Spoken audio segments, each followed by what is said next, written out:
Okay, yes, this is an obvious clickbait, but hear me out. Of course you actually can die on Spitsbergen. It's not like you're immortal there. But it would be better if you were.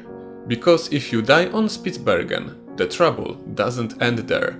And that's because this place has some peculiar rules. Spitsbergen is the biggest island of Norwegian archipelago called Svalbard.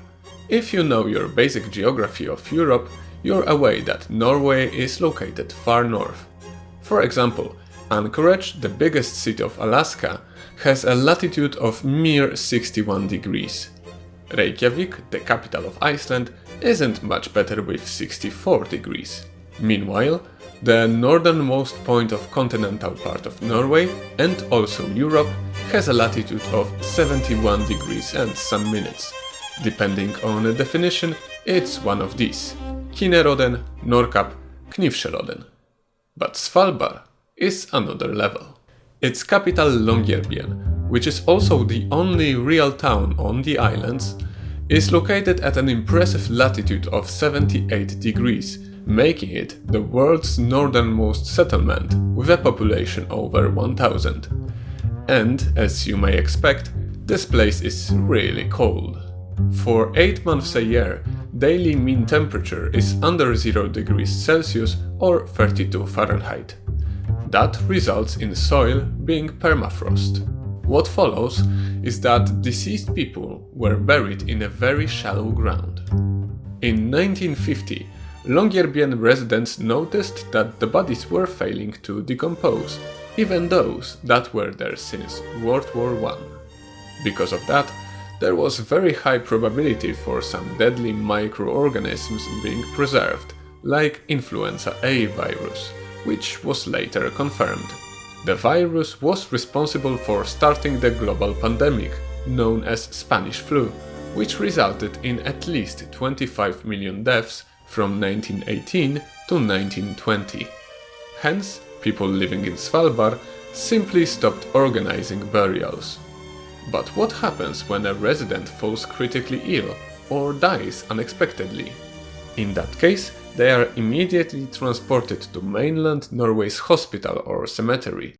However, if a non-resident is sentenced to death by death, the responsibility for transporting the body falls on the family of the deceased. So yeah, you better not die on Spitsbergen, especially as a tourist.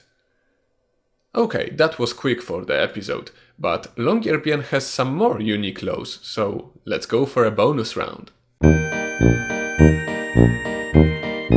There are more polar bears than people in Svalbard, and those bears sometimes hunt people. It is then required by law to carry a gun outside and to know how to use it. At the same time, it is strictly prohibited to take it inside any building. Apart from polar bears, Svalbard is home to many various bird species, and the last thing they need is to become prey of cats. Every building in Longyearbyen is numbered, as simple as that. Who needs Aurora Street anyway?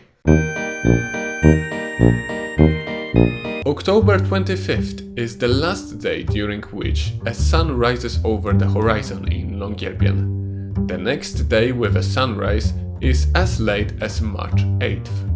Conversely, during late spring and summer months, the sun constantly stays in the sky. Spitsbergen is also home to around 20,000 Svalbard reindeer, which are distinct enough for scientists to recognize them as different species. They are much smaller and lighter than their continental cousins, and come on, they are so cute! It's not only you can't die. If your due date is coming, you are also being transported to mainland Norway to give birth. So, in a way, this makes Svalbard a place with life encapsulated. No births and no deaths. Seems like heaven or hell, but actually it's both. If you enjoyed this video, just leave a like and a comment. Maybe you have a suggestion for the next episode. And if you're driven by curiosity like me, I invite you to watch my previous video about really strange political system of Andorra. Anyway, thank you for watching and have a nice day.